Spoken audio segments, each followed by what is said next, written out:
लक्ष्मी का अपने घर में पूरा दबदबा था। हिटलर की तरह वो सारा काम अपने पति और बेटे से करवाती। धीरे धीरे उसके पति की तबीयत खराब रहने लगी।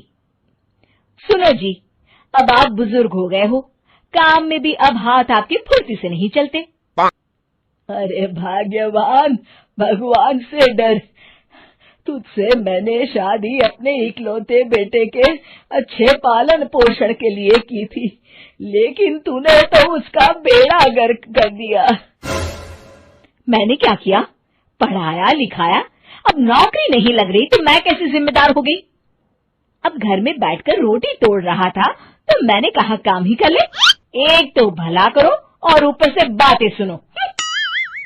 तभी सारंग वहां आ जाता है।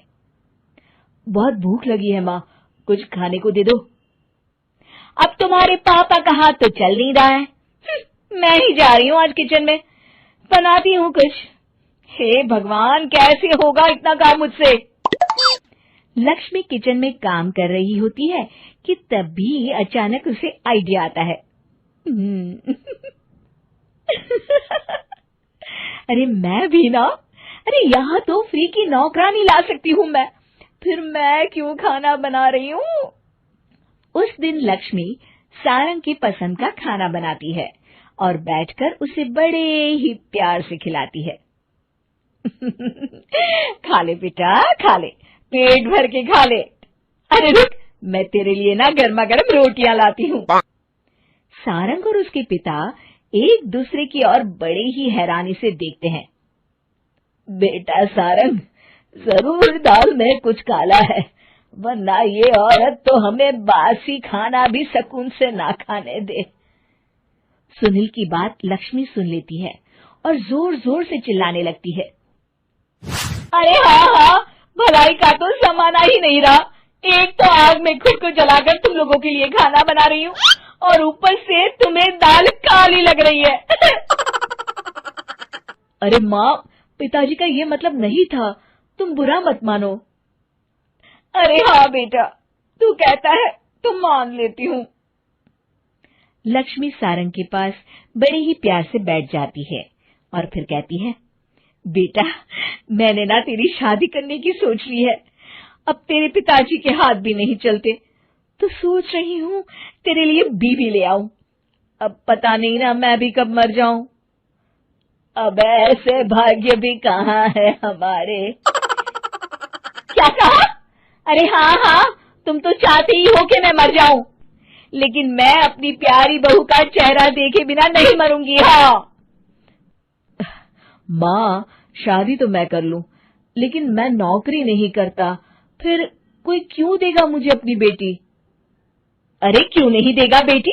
इतना बड़ा घर, खेल खलियान है, किस चीज की कमी है हमारे पास?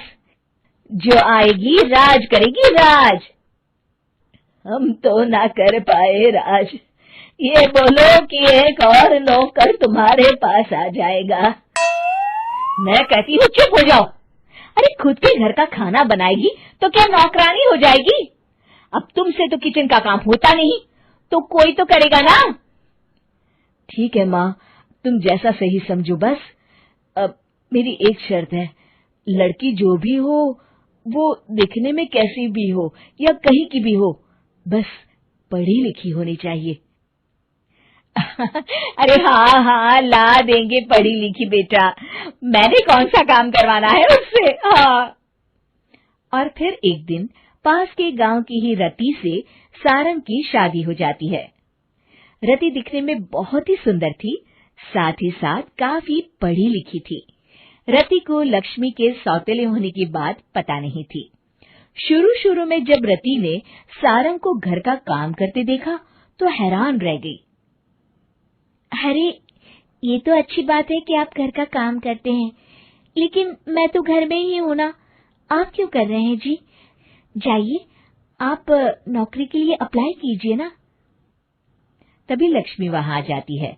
अरे रति बहू, करने दे उसे काम।